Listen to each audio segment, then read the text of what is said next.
Panginoon. At sumaiyo rin. Ang mabuting balita ng Panginoon ayon kay San Lucas. Papuri sa iyo, Panginoon. Noong panahong iyon, umahon si Jesus sa isang burol at magdamag doong nanalangin.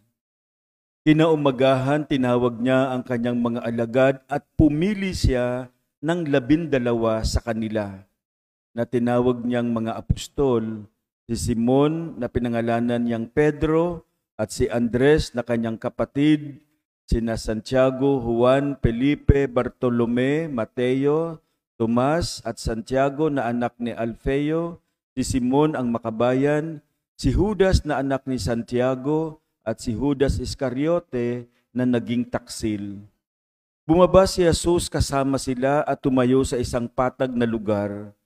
Naroon ang marami sa kanyang mga alagad at ang napakaraming tao buhat sa Judea at Jerusalem at sa mga bayan sa baybaying dagat ng Tiro at Sidon. Umaroon sila upang makinig sa kanya at mapagaling sa kanilang mga karamdaman. Pinagaling din niya ang mga pinahihirapan ng masasamang espiritu at sinikap ng lahat ng tao na mahipo siya sapagkat may taglay siyang kapangyarihan makapagpagaling ng lahat. Mga kapatid, ang mabuting balita ng ating kaligtasan. Pinupuri ka namin, Panginoong Hesukristo. Kung bibigyan ko po ng pamagat itong ating pagninilay ngayong Martes ay ka-23 linggo sa karaniwang panahon, ang pamagat po ay take off. Saan nyo naririnig yung take off? Sa aeroplano. Very good. A sort of imagining an airplane taking off. Bakit po? Kasi si Jesus ay mag-uumpisa sa kanyang public ministry, no? Para magte-take off na siya. At bago niya sinimulan, meron siyang ginawang 2 bagay na magiging punto ng ating pagninilay. Una, he withdrew. Nag-retreat siya. He went to a mountain. No? Umakyat daw siya sa burol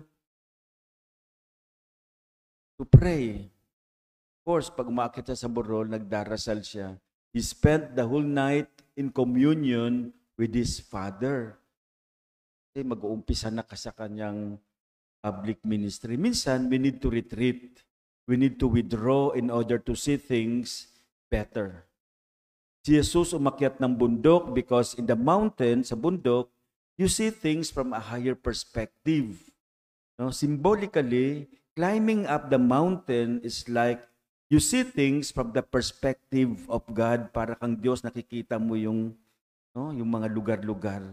Marahil narinig nyo na yung salitang spiritual exercises. Diba? Kapag tayo ay nag-exercise, kailangan natin ng disiplina. It has regimen, tulad ni Manny Pacquiao and other athletes. Mahigpit yung kanilang regimen dahil kung gusto mo talagang mag-take off, you have to build your strength. At kadalasan, ang alam lang natin ay physical exercises. Meron ding spiritual exercises, kailangan paghandaan. Nakakalimutan natin na merong spiritual exercises. Ang buhay ng tao is impelled and fueled by spiritual energies. Hindi lang ang ating physical energy.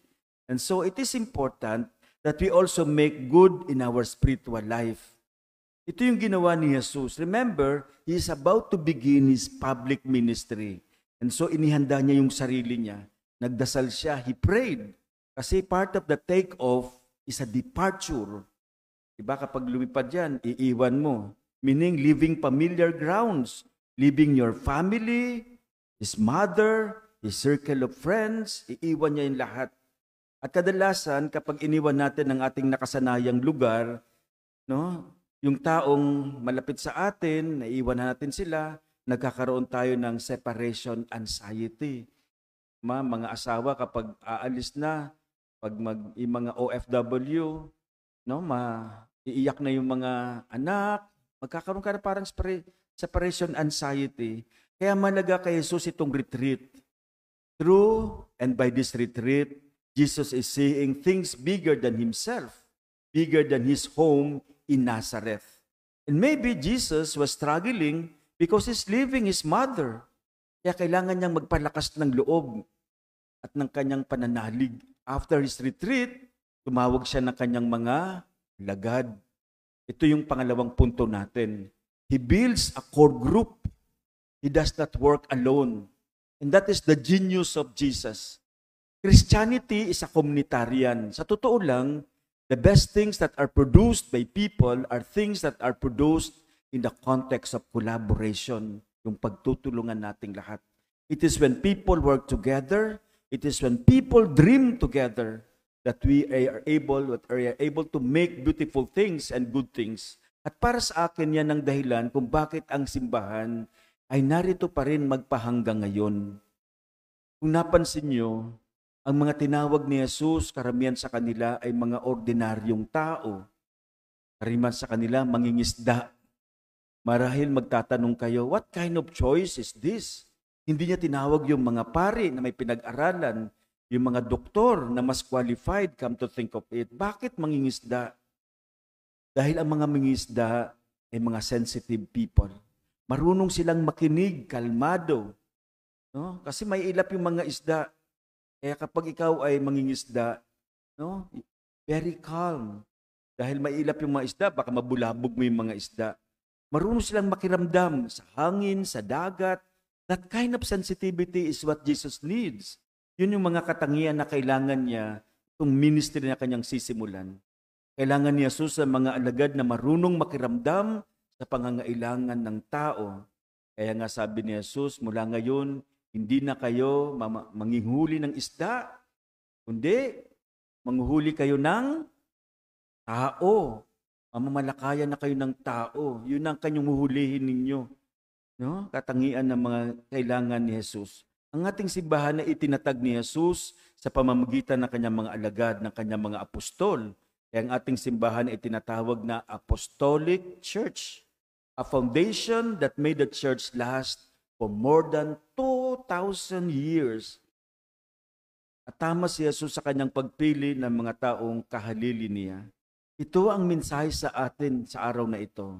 Lagi nating tatandaan na ang pagdadasal, pag-retreat, pagsangguni sa itaas, kapag tayo ay gagawa ng isang bagay na unfamiliar, kailangan natin yon para tayo ay maka-take off.